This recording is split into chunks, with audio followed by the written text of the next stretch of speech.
Yeah, and that means that you can find the recording later on our YouTube channel. In case you missed something, you want to rewatch something, or you want to send the presentation to someone else that might profit from it. Um, and so without further ado, I want to welcome you and thank you everyone for joining today's webinar. My name is Dr. Sophia Wenzler. I'm a licensed clinical psychologist and also the clinical lead here at TrickStop. TrickStop is a therapist-assisted online program that can help you learn to cope better with hair pulling disorder, and it's basically bringing this webinar to you. Today, we're going to talk about a phenomenon that's called emotional or experiential avoidance, which means that we avoid certain negative emotions or experiences, and that can really fuel problems like hair pulling, anxiety, and others. I'm going to talk for about 40 minutes, and then we're going to have a Q&A session at the end. So if any questions might come up during the webinar, please write those down in the Q&A section, and I will get to them at the end. Please don't raise your hand. Just write the question down, even if you have a follow-up question. I usually get to that. And another incentive to stick around until the end would be the fact that I have a promo code in case you do want to sign up for TrickStop. You're going to get a promo code that can give you a $100 discount on your first subscription. Okay. So I realize the first heading, what are we avoiding, is a little bit like I already explained it. We're talking about emotions that we avoid, but I'm actually going to give you a few examples of what that can actually look like, what it looks like on the surface, and what it looks like if we look deeper into the situation, just so you have a better idea of what I mean with emotional avoidance. Then we're going to talk about reasons why we do that. It's not by accident, and there's a lot of reasons that don't justify the behavior, but still make us understand and feel less maybe ashamed or guilty about it. Then we're going to talk about why our emotions are so important, even the ones that we don't like feeling. How this experiential avoidance can really, really backfire and complicate your life, and what you can do instead, the alternative. And we're going to conclude and jump into the Q&A section.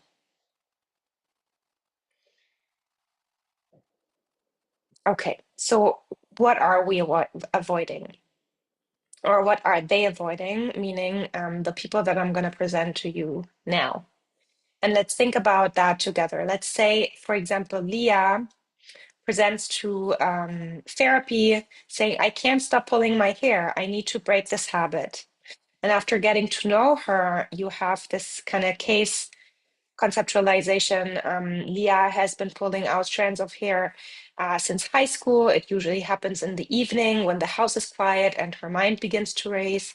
She tells herself she's just smoothing out tangles or checking for coarse strands, but the sessions can last over an hour. Some days she doesn't even realize how much time has passed until she notices the small pile of hairs beside her or the thinning patch in the mirror. Lately, she's been trying harder to stop, but every time she makes a mistake at work, every time a tense message comes in from mom, every time she thinks about her next day at work in the evening, her fingers find their way back to the same familiar spots. So that might be, you know, the picture that you get as a therapist in a first session of a client. On the surface, oftentimes there are complaints about behaviors we can't break, about situations in our life that become increasingly difficult. But when we look deeper, there's actually, specifically for Leah, her pulling helps her avoid emotions. The pulling is a way to cope when she feels helpless, when she doesn't know what to do, when she feels anxious, or when she's afraid to fail. Now, I know that pulling doesn't always occur as an emotion regulation strategy, but it can be a way of self-soothing, right? So we see the underlying problem is not the behavior itself, it's the fact that there are emotions that Leah has a hard time facing without kind of jumping to a quick fix, which the pulling is in that situation. Um, Another example, Daniel is a freelance graphic designer. Lately, he's been finding it hard to get out of bed in the mornings. He thinks about his tasks for the day, but then, without even noticing it happening, he starts scrolling through news article he barely registers, or lies on the couch with the TV on in the background. He avoids answering messages from friends, even though he misses them, because he never knows what to say. He keeps thinking, what's the point? But pushes the thought away and takes another nap. The days blur together, and when someone asks how he's doing, he just shrugs and says, I'm tired. Now, Daniel might present to therapy saying something like, I need to learn to structure my day. There's addictive behaviors that I can't break. Something is going wrong here. And you even might categorize his symptoms as maybe a depressive episode. But what really lies at the core of what's going on is that Daniel numbs himself to avoid confronting deeper feelings such as loneliness or inadequacy. So underneath his tiredness and detachment, there are painful emotions tied to assumptions or beliefs such as that he's not good enough, um, or that others don't want to be with him. And he shuts those emotions down. He has a hard time facing the emotions and instead engages in behaviors that help him avoid those emotions. And those are just two examples. Basically, we have so many ways to avoid our emotions, and the options, the buffet of options just gets bigger and bigger. Also, with the way our society advances in terms of technology, like we all know, we all constantly have a device in our hand that can help us avoid facing reality, avoid being in the current moment, detach, which is our smartphone. And through that smartphone, we have 1,000 different options to not be in touch with ourselves. But that's not even the only way. Emotional avoidance can be done through emotional eating, through avoiding situations. Say now, quite straightforward, that cause anxiety, procrastination, substance abuse, obviously, oversleeping or napping too much, denial, meaning refusing to acknowledge or accept a certain reality that causes uncomfortable emotions, distracting oneself through the phone, but it can also be TV, even excessive cleaning or overworking, excessively checking things, for example, whether an email is correct, surrounding yourself with people as much as possible so you're never alone with your thoughts or emotions, people pleasing to avoid feeling guilty when we make other people angry, or to avoid the uncomfortable feeling we get when there's a conflict or a fight. Engaging in risky behaviors, again, as a distraction, self-harm, or excessively engaging in fantasizing or daydreaming. And the list can go on as well. Um, if you are engaged in some of those behavior, don't be alarmed immediately. The key is that the word excessively occurs a couple of times or more in this list. So it's about the intensity, or how much you revert to those behaviors. We cannot be in touch with our emotions 100% all the time, right? It's okay to sometimes have a hard time and just be on your phone a little bit. But if those avoidant destructive behaviors become your default or the only way you know how to deal with emotions, then we have a problem.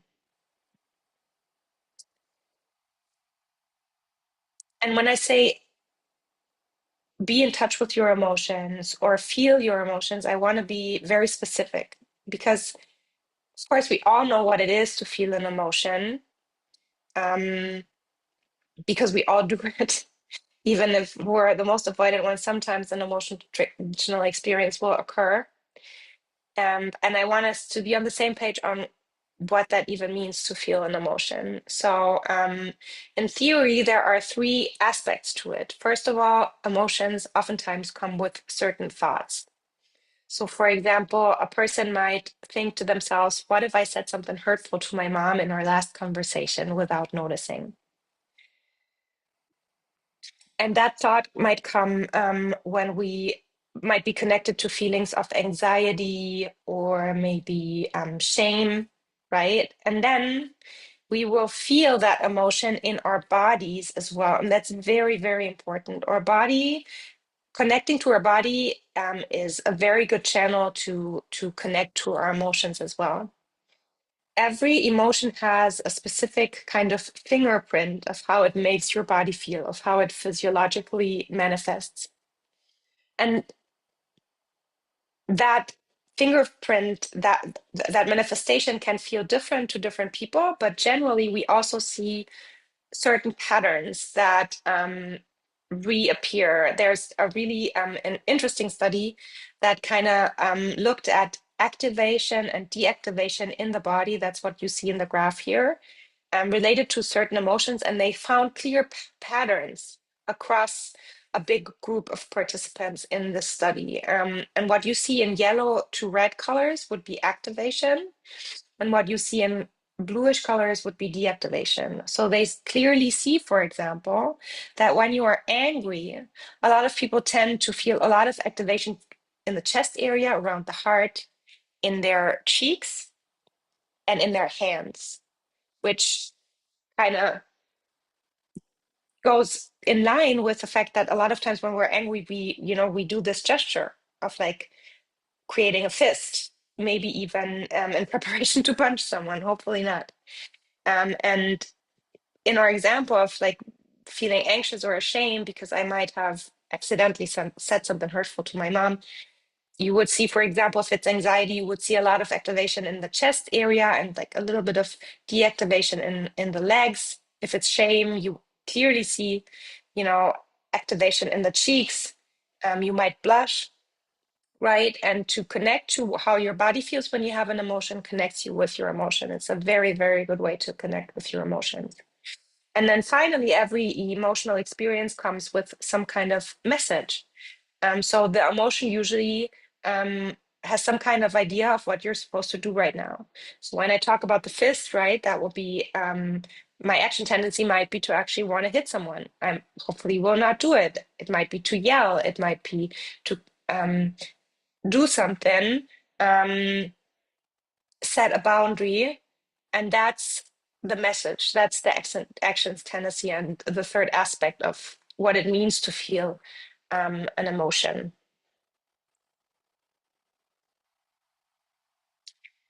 Let's talk about why we often tend to avoid our emotions, specifically the negative ones, not the positive ones. The positive ones we want more of, right? But the negative emotions, we avoid them first of all because they are uncomfortable. It's uncomfortable to feel those emotions.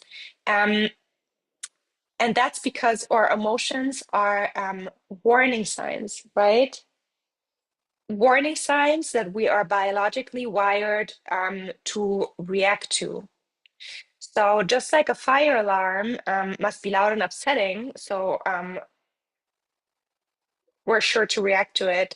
Emotions also must be uncomfortable. They must grab our attention. Otherwise, why would we react to it, right? And they are alarm signs that point us towards an emotional need that we have to relate to.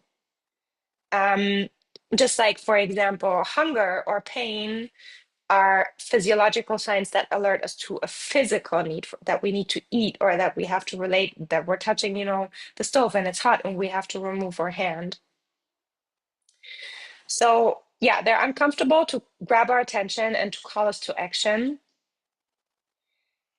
Sometimes we avoid emotions because they can be confusing or seem irrational. So emotions can be uncomfortable when we don't know what's going on, when we don't have a name for it, when we lack the emotional vocabulary. Because if I can't label something, how will I face it, right? Sometimes we have conflicting emotions or mixed emotions. I had this client in the past who actually, a big topic in our therapeutic process was her finding her way to independence from her parents, struggling to do so, which caused the parents to be over controlling. And that was not a good pattern or cycle she was in. And to break out of it, we needed to develop a certain amount of also anger towards the parents, or acknowledging that some of the things the parents did weren't helping, right? But she had a lot of trouble feeling this emotion because at the same time she said, I love my parents so much. I know they care about me deeply, right? And she wasn't able to hold this ambivalence of like, that's okay. You can be mad at your parents and still acknowledge that you love them and they love you back. So those conflicting emotions were really difficult for her and left her in kind of like a place where she didn't move forward. And she didn't face those emotions. She didn't face the angers that she actually did feel towards her parents.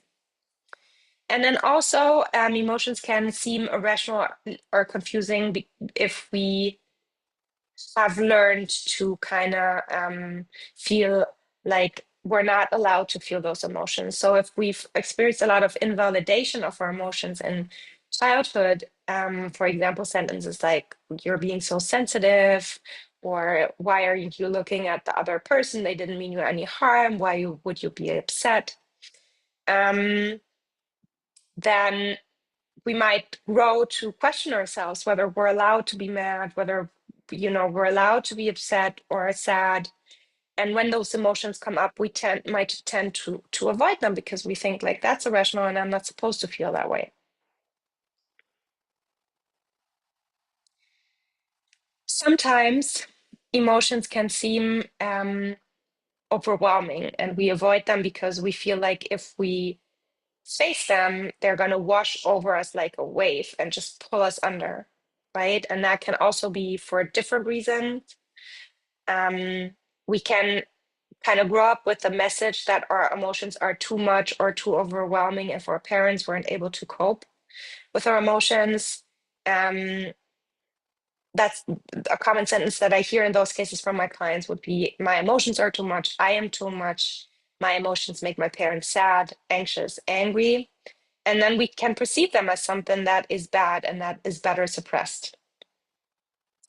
The same goes if we saw in our parents that they couldn't contain their own emotions, then we might perceive kind of look at this model of emotion regulation and perceive emotions as something threatening or overwhelming because we see how our parents struggle to cope with their own emotions, or when they, for example, got really, really angry and out of control. Emotions can literally be physically overwhelming. For any one of you who've ever had a panic attack, they know what I'm talking about. If you have a panic attack, anxiety and fear can get to a level where you feel like you're going to faint or even die from how unbearable it is. And it's really hard to live through that. But once you've lived through a few panic attacks, you notice you usually don't faint, you don't die from it. It's not really dangerous to you unless you have a serious heart condition. It's just very, very uncomfortable. Same goes for anger. You might feel like you're going to lose it, like you're going to lose control. When you're sad, it sometimes can feel like it's never going to be good again. You're never going to be happy again. And that is just, overwhelming. Emotions can feel overwhelming if you don't have any way of regulating them at all. And also, if you feel like if you have really high and exaggerated standards of what it means to be in control of your emotions, even small, from the outside, seemingly not so extreme emotions can seem very overwhelming if your internal standard of how little you're allowed to react to your emotions is really, really high. I had this one client who constantly mentioned that she was spiraling from her anxiety. She was spiraling. It was getting too much. And on the surface, she was actually not spiraling. Like she was still functioning. She was having an active social life, doing sports, following what's important to her in life. She was experiencing a lot of anxiety in addition to that, but her emotions were actually not taking over. She was still in control of her life. But she felt like she was spiraling and out of control because her internal standards of what it's supposed to be like were so high. And then a very, very big reason why we avoid negative emotions that I feel very passionate about talking about is the expectations that we internalize from our current society. The idea that you're supposed to be happy most of the time or all of the time, and that if you're not happy, if you're experiencing negative emotions, that something is wrong. This message comes across in commercials, for example, where happiness is basically something you can achieve, right? The implied message is you're not feeling great. It means you're missing something, and you can buy that at a certain price. Happiness is your default. Um, Bad feelings are errors that you can correct, not normal experiences. It's something that you can correct, usually by buying a certain product. Another huge factor is social media, where we basically are confronted constantly with a portrait or a selection of reality that doesn't show all of it, and it makes you kind of think, okay, everyone else is happy. Why am I not? Why aren't I? Why am I not? Why aren't I? Um, And lastly, and this also sometimes even trickles down into therapy, the idea that happiness is a personal responsibility. That if I work hard enough, I can achieve a high level of happiness. And if I am not happy, if I am experiencing a lot of negative emotions, that's on me because I didn't have the right mindset. I didn't manifest my wishes. I didn't um, say enough affirmations. I didn't go to therapy enough. I didn't meditate enough because there are so many ways that I can achieve happiness. And if I don't do it, it's my problem. This is not to say that we're not supposed to work on, feeling balanced and feeling happiness in our lives. But the fact that we feel negative emotions as well is natural. We're all designed to feel a whole rainbow of emotions, that we're all designed to have fluctuating emotions and to stay in a state of happiness is not natural. Even, I'm not an expert on this, but even the Buddhist concept of getting close to enlightenment does not feel that you're happy and balanced all the time. It just means that you don't let yourself get swept away by fluctuating feelings, I think. I hope there's no Buddhists here that will then correct me. But that's the basic idea that I got away from that very beautiful religion or belief or philosophy. Okay, so now we know what we are avoiding, why we're avoiding it. Now, what is the actual value of emotions, right? Why is it important and why is it helpful to be in touch with emotions, although it's so hard? So, first of all, because our emotions help us survive. Actually, there is really, really interesting research that I quote frequently from the 50s and 60s, I think, by Ekman, that shows that emotions are universally found amongst every person on the planet. There's basic emotions displayed here by actors whose skills you might or might not criticize, such as sadness, fear, or anger. And you will find those emotions everywhere, even in tribes that have never seen a television before, that are not in touch with Western culture. They will still feel happiness, anger, sadness, all of those emotions, and they will also express them facially in the same way, which points towards the fact that emotions are something biological, evolutionary that is inherent to all of us because it helps us survive. Fear helps us avoid danger. Anger helps us set boundaries and fend for ourselves. Disgust helps us not get sick or poisoned. All of those emotions are crucially important to help us survive. Um, also emotions are very, very important for social communication. I recently stumbled about on this thought and I really like it. Um, we learn to talk from the age of 2, maybe we get more proficient in it much later, but we have, emotion expressions from the beginning, and that's the way we communicate from the beginning. That's the way we express ourselves or emotions. Emotions create connections. If someone doesn't show emotions, if they're a blank face, that's really upsetting for me because that I'm missing a crucial part of, information when interacting with them. And lastly, emotions are our compass in lives. They're our connection to ourselves. Or emotions, as mentioned before, are alarm signals that point us towards something that is important to us, that provide valuable information about our needs, desires, and what's going on.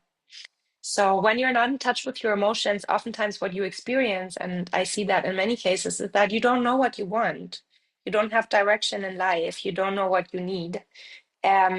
You feel like you're in a fog. Someone asks you, do you want the pizza or the pasta? You don't know how to answer, right? And that's difficult.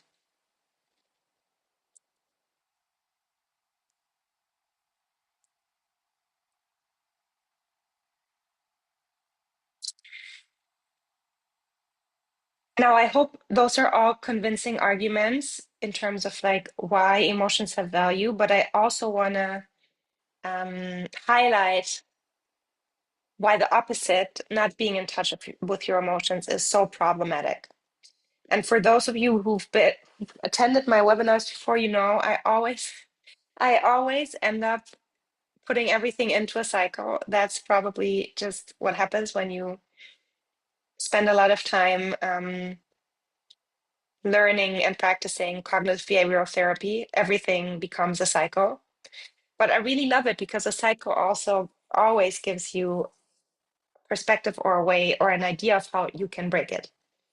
Anyways, so when we talk about the different kinds of emotional experiential avoidance, then you will usually, find some kind of trigger that leads to the negative emotional experience. For example, for Daniel, it would be um, having to tackle a task that he doesn't know how to solve yet. And then that creates, an emotional experience of feeling helpless or inadequate that we then avoid, which helps in the term, because in the short term, we don't have to face this difficult experience. And in the long run, it creates problems.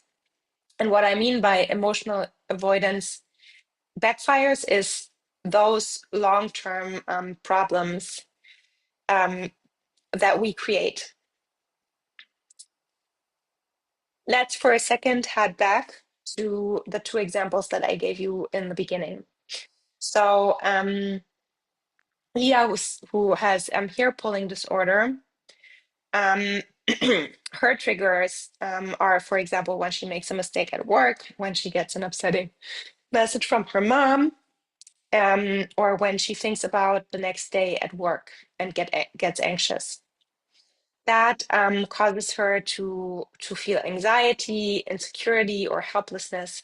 And because hair pulling is her go-to emotion regulation coping mechanism, she will feel an urge to pull her hair, then actually pull her hair. This will lead to short-term relief, and in the long run, which everyone who joins here who has hair pulling disorder will know, usually quite quickly also leads to feelings of guilt, shame, or frustration. But if you even look further ahead in the longer term, um, then you will see that she basically consolidates this pattern of pulling being her primary coping mechanism. She cannot learn other ways to cope with the emotions. She doesn't learn that she might be able to resist the urge, that it will even pass even if she doesn't pull. And she's not in touch with herself. She can't sit with this negative emotion and ask herself what's going on. Why is this message from my mom so upsetting? Why is it so hard for me to face this task at work? right? And she cannot understand herself better and understand what kind of beliefs or experiences this emotion comes from.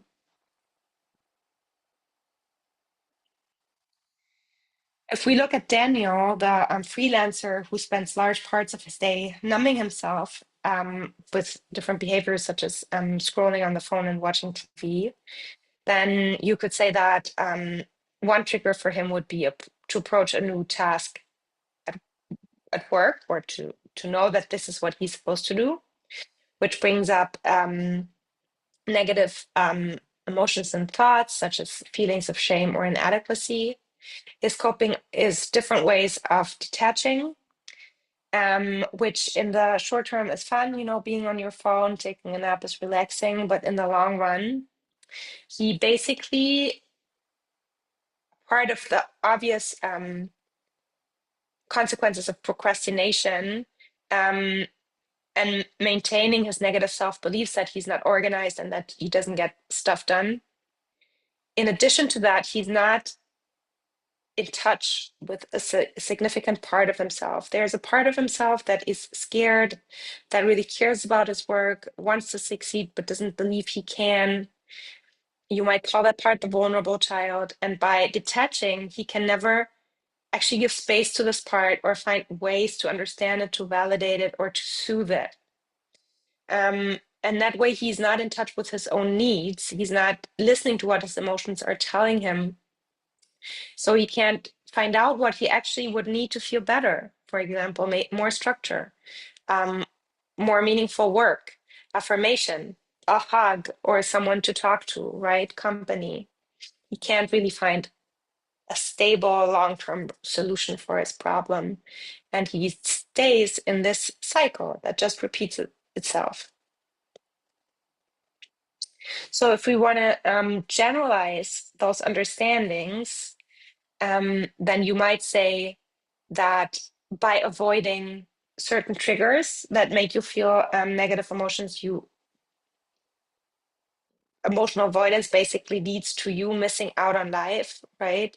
If you avoid social situations, taking risks at work, um, or things like that, then you're missing out on opportunities of in all kinds of different areas of your life. So first of all, avoiding triggers that might make you feel bad makes limits your life. By disconnecting from the actual internal experience of negative emotions, you disconnect from yourself. You're avoiding the alarm system that is ringing. You're not reacting to it, and you will not learn to how to, actually extinguish the fire. You inhibit emotional regulation learning. If you never expose yourself to negative emotions, you cannot learn to cope with them in a healthy way. You cannot learn that anxiety, as uncomfortable as it is, cannot really hurt you. You cannot learn that the urge, as hard it is to feel it, will pass and that you can resist it. And also, usually by not facing negative emotions, you make it worse. You intensify the negative internal experience, right? Because if you look at facing a negative emotion as strengthening a muscle, the less you do it, the weaker your muscle will become. And then when you actually face a negative emotions, you will see it becomes really, really hard. The same goes for the opposite. The more you practice it, the more you do it, the stronger you become and the easier it gets. And lastly, emotional avoidance is just plain what we find at the root of a lot of psychological problems. It's a substantial factor in almost any psychological diagnosis. It's something that I find in almost all of my clients at some point, no matter with which problem they present. And so The increased risk of psychopathology includes conditions such as BFRBs, body-focused repetitive behaviors, which hair pulling is one of them, depression, all kinds of anxiety disorders, obsessive compulsive disorder, in short, OCD, PTSD, substance use disorder. The list goes on and on. So if we really get too extreme with the emotional avoidance, then it can, cause serious problems in our lives. Yeah. And now that we hopefully all understand that this is a problem that needs attention, I want to talk about the alternative. What does it mean to actually not avoid your emotions, right? We don't want to avoid our emotional experience, but we also don't want to let the emotions take over, right? When, for example, I'm angry and my anger tells me that you punch this guy in the face, I don't want to do that. I don't want my emotions to be, the ones that drive the car, that are in control. So what we're actually aiming at is allowing feelings to be present, but choosing how to respond mindfully. What I like to look at, like my metaphor that I use that I find helpful is like my emotions are a trusted advisor. No matter what's going on, I want to listen to them for a second, understand what they're telling me about the emotion, and then think for myself if I want to take the advice or decide otherwise. But I never want to push this very important, trusted advisor away just because they're telling me something that is uncomfortable.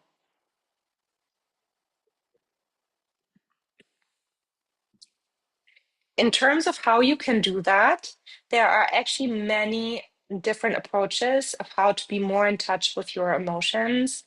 I cannot even mention all of them here, but some of the some that you might all have heard about are self-compassion based approaches, mindfulness. There's a lot of ways to express emotions through movement, dance, art, communication, writing. Um, so there's a lot of ways to do that. What they all have in common is that you really have to practice. Specifically, if you have one go-to way of avoiding your emotions, for example, as hair pulling can be one, then your brain, will have a very solidified, very strong connection between negative emotion and the urge to pull. And to kind of over time weaken that connection and create new connections of how to relate to negative emotions takes a lot of repetition, a lot of time. You have to do it gradually and you have to repeat it over and over. And one strategy, because I always like to be practical, and I know I'm not staying in my 40 minutes limit at all, but like I find this part really important, so I do want to invite you to do it. One strategy that we find really helpful here at TrickStop is RAIN. We also use it within the program as a tool. It has an element of self-compassion and also mindfulness. And I just, before even explaining what it is, would love to guide you through a little RAIN practice. Right now, it's a nice thing to do. So I want to invite you to be open and curious, and just let me guide you through this exercise. It's going to take, I don't know, maybe between 3 and 5 minutes. Um, it's best to close your eyes while you're doing it. I mean, we don't have a camera here, so really nothing can happen. So I invite you to close your eyes, start with a few deep breaths in through your nose, out through your mouth.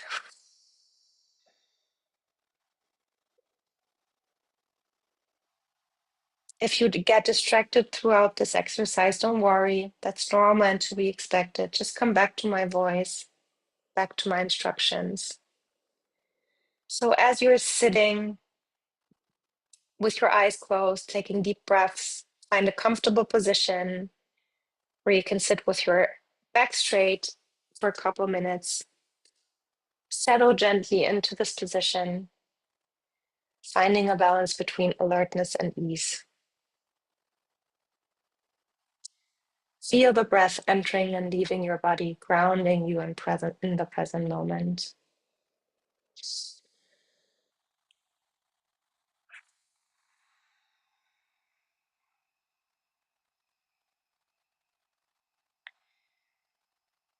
Now I want you to try and remember a moment where you had a difficult emotional experience, where you felt overwhelmed, where you struggled. Maybe today, maybe in the past days. Try to remember that moment, maybe even build the scene around you in your imagination, just like a movie set, and let those difficult emotions come up again. Let yourself feel them right now.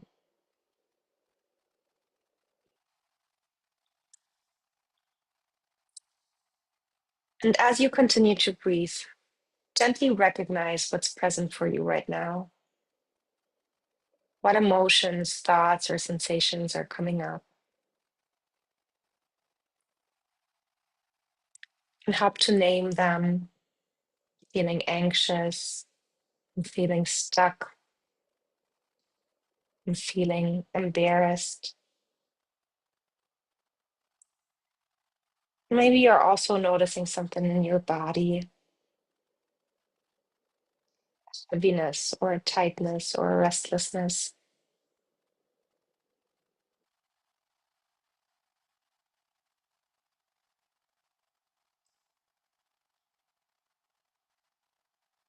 And whatever you're feeling, thoughts you're recognizing, I want you to allow them to be there. Let it be as it is. You don't have to like what you're feeling. You just have to give yourself permission to feel it. Let those emotions exist without trying to change them or push them away. Don't need to fix it or control it. Sometimes it even helps to bring an inner yes to your experience. Yes, this is what I'm feeling. This is what's here, and that's okay.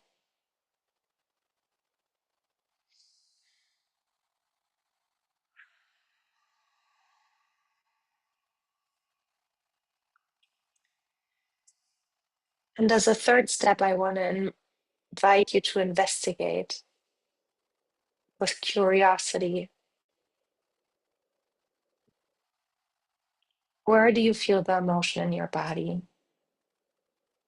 Is it in your chest, your stomach, your throat? Does it feel like pressure, heat, tightness, or tingling? And what is the emotion trying to tell you? What are you believing about yourself in this moment?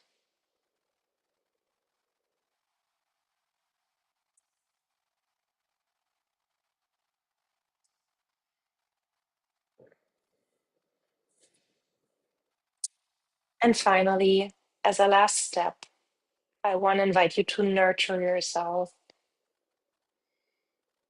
to offer kindness and compassion to yourself. Think to yourself right now, what I need the most is,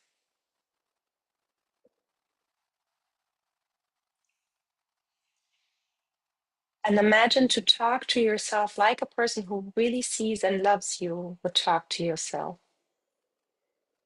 What would they say?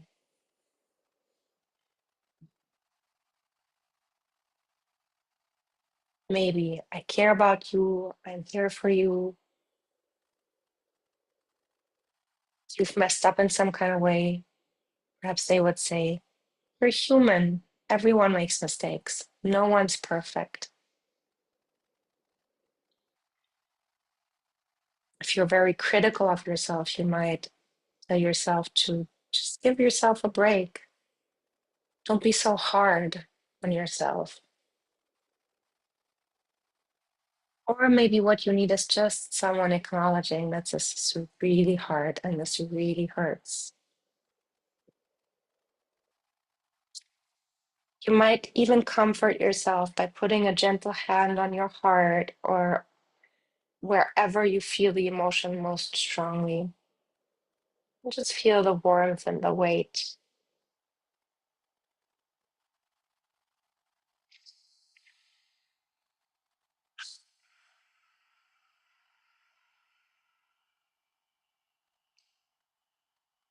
Just take a few more breaths in the space of nurture and kindness.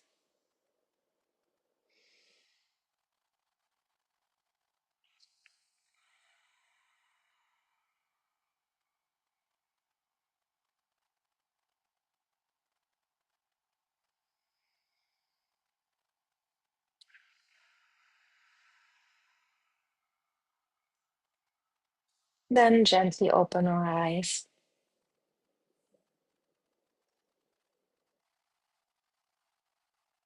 Thank you for joining and being open towards this exercise. Again, if you lost track or got distracted somewhere, or even several times during the exercise, that's completely normal and expected. Don't worry, you still did all right. Um, we're out of time, so I'm not going to go into the detailed steps. RAIN stands for 4 steps. Recognize what is happening. Allow life and this experience to be just as it is. Investigate what it's trying to tell you, and then find some way to self-soothe and nurture you to tell yourself the things that you need to hear right now. And then, that's very important, repeat. If you want more information on RAIN, there's a lot of information out there. There's clips on YouTube on how you can do it. If you're part of the program, you will have a RAIN tool that will guide you through it. In order to conclude before we jump into the Q&A session, so behind many psychological problems that patients present with for therapy lie actually uncomfortable emotions that we have trouble facing. And that makes a lot of sense. Avoiding uncomfortable emotions is a natural instinct.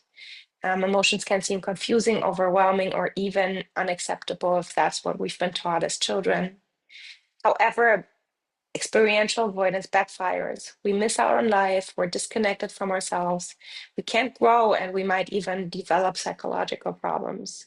So it's much better to choose the alternative of allowing feelings to be present without suppressing or trying to control them. And by choosing how to respond mindfully, so without having the emotion take over. And approaches such as mindfulness or self-compassion can be wonderful ways to do that, but there's also a lot of different ways, and it's totally fine to experiment and find your way of being in touch with your emotions. Actually, in the past, I was also asked whether crying is a good way, and I was like, yeah, I'm all up for crying. As long as you feel like you have enough comfort where you are right now, crying is a wonderful way to relieve emotions as well and to be in touch with what you're feeling. Don't forget that we have a lot of free resources here at Trickstop, not only the monthly webinars that you are attending right now. We also have online forums and blogs on our website, trickstop.com. We're on all the social channels where you can follow to get, information and find community. And if you do want to sign up, then here is the code that I promised, webinar 100, that will give you a $100 discount on your first subscription. Okay, let's stick on this slide. Yeah, and now we actually have time for some questions. I don't see any in the, oh, I do see one. Please feel free to write down your questions in the Q&A section now. Okay, can you please suggest how or where else to channel the feelings of release we get from hair pulling? For example, are fidget toys helpful to use when we experience that specific emotion? Wait, I have to reread that question.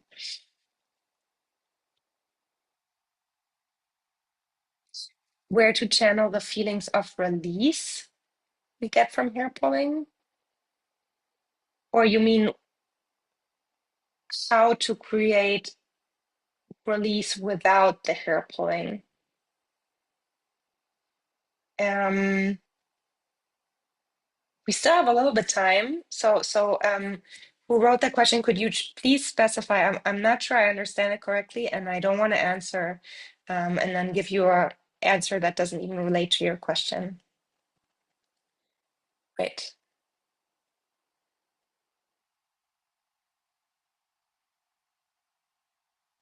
Well, you answered yes, that as well. So in my experience, you can't really get exactly the same release that you get from hair pulling by using fidgets, but fidgets are a really good way to make your way through the urge without hair pulling. So it helps you kind of like, I imagine the urge, like a wave that washes over you, and the fidget is something that can help you, get to that feeling without it getting so intense that you actually engage in hair pulling. I'm not sure you can get the same feeling of release as when pulling your hair from anything else, specifically because that feeling of release is so practiced. You've pulled your hair so many times, and that consolidates, the connection between the actual pulling and the feeling of release. But if you work with fidgets and other competing responses and stimulus control long enough, you will get more and more experienced at coping with the urge without needing to pull.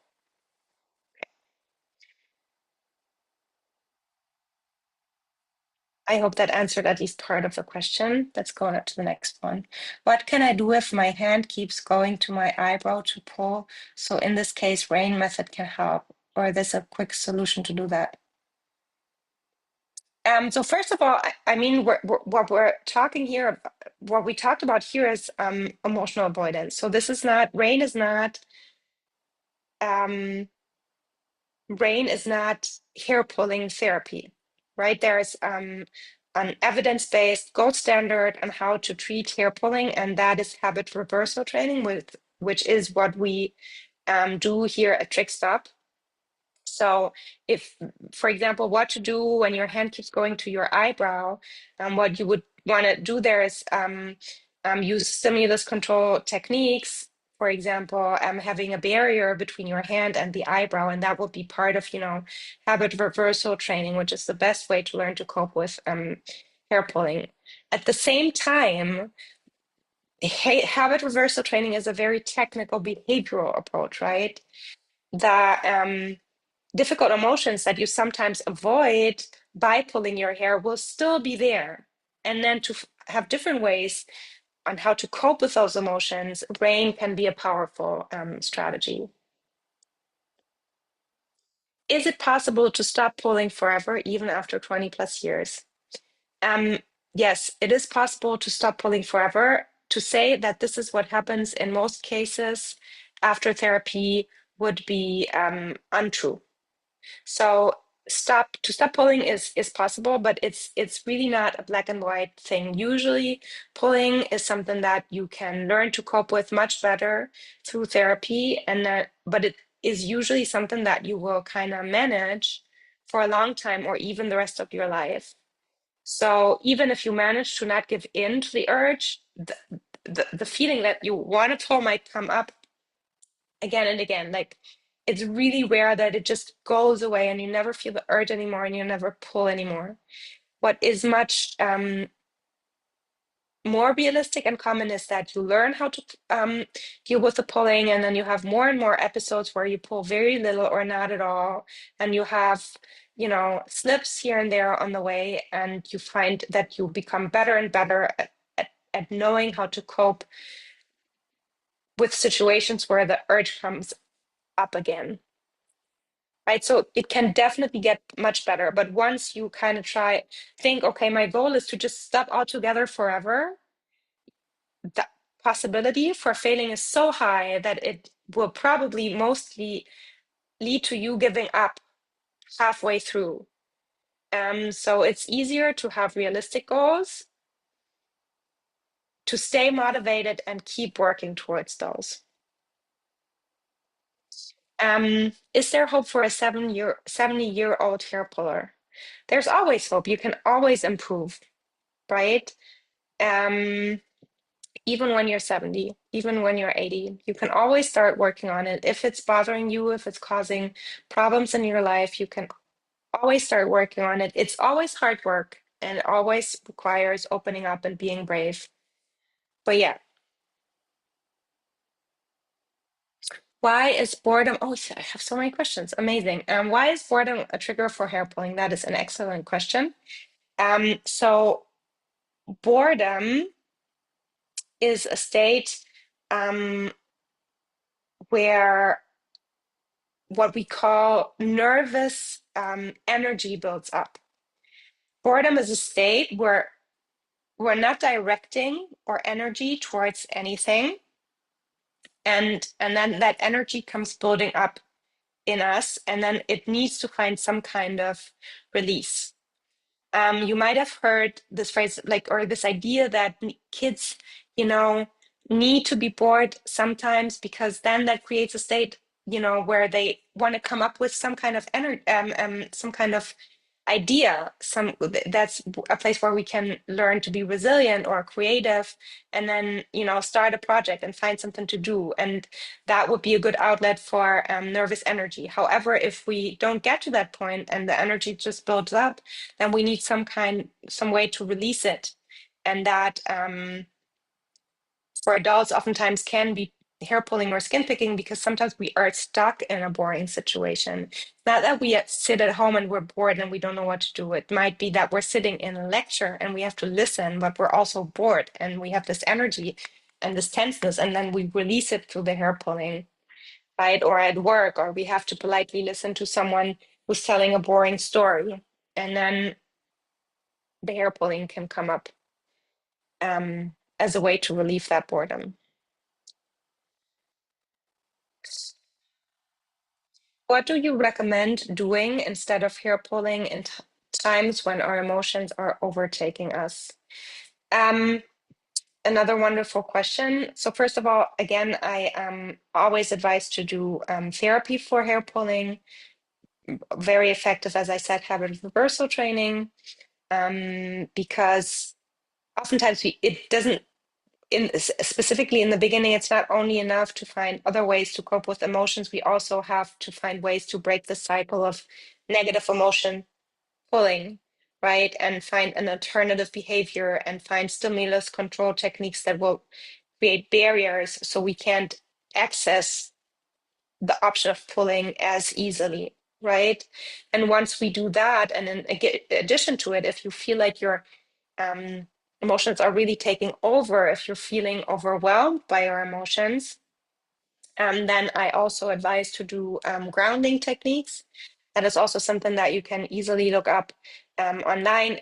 Rain is basically a technique when you have enough stability to actually really sit with your emotion for a little bit, investigate it, and then soothe. If you feel like you can't even think clearly and you're just overwhelmed by some kind of emotion, you might have to do a grounding technique first. A typical grounding technique would be, for example, the one that I always go to is the 5, 4, 3, 2, 1 technique, which means 5 things I see, 4 things I feel, 3 things I hear, 2 things I smell, and 1 thing I taste. And that is an exercise. Again, you can find it online that connects you to your senses and has some kind of grounding ability. And then when you've grounded yourself and you feel like you're less overwhelmed, you can try other emotion regulation techniques.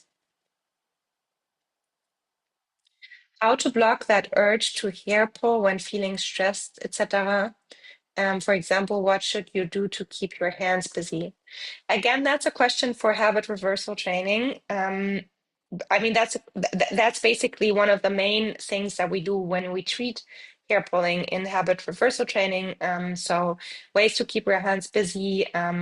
that would be different strategies of competing response. So other things to do instead of pulling. And there's a lot of different options. We actually have a wonderful webinar specifically on fidgets by Laura Santner. She's done it, I think, 2 years ago, but I recommend it constantly. You can find it on our YouTube channel, Trickstop, where she gives tons of different options of what you can do with your hands instead of the pulling. How can I stop hair pulling in front of people? I don't think there's any difference in terms of like the treatment when it comes to in front of people or not in front of people. The best way to treat hair pulling is habit reversal training in combination with other strategies, such as, for example, ways to stop emotional avoidance.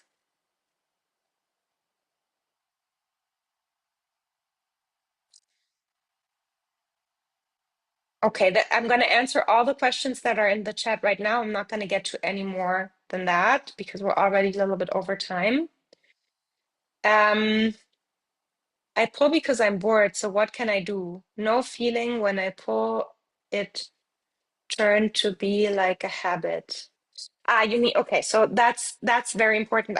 If I didn't stress this enough in my webinar, let me correct it right now. So negative emotions can be a powerful trigger for pulling, but it's not always that we have a negative emotion before we pull. As this person correctly said, boredom can be a trigger. Sometimes it's this moment, or oftentimes I feel it's this moment in the evening, actually, when we're not feeling the negative emotions, but when we let our guards down, when we've survived our day, when we've dealt with all the things we had need to deal with, and then we're at the end of the day, we're putting our heads up or feet up, and then all of a sudden we're pulling, and it's actually the most comfortable time of the day. But that's because we let our guards down, because we have no self-discipline left in our bodies because we've used it for everything else, right? So there's many different triggers, and emotion regulation techniques are not the only strategy that can help you reduce pulling. So when you're bored, oftentimes you need to find a different way to release that nervous energy. Using your senses in different ways can be very helpful. Having something in your hand that stimulates you, getting up, going for a walk, smelling something, mixing up the situation, doing something creative. There's different strategies again that you learn when you do habit reversal training that can help you cope with those triggers. And again, negative emotions are not the only trigger for hair pulling. One of the things that make hair pulling disorder so complex is that so many different things can be a trigger. So I didn't want to oversimplify at all.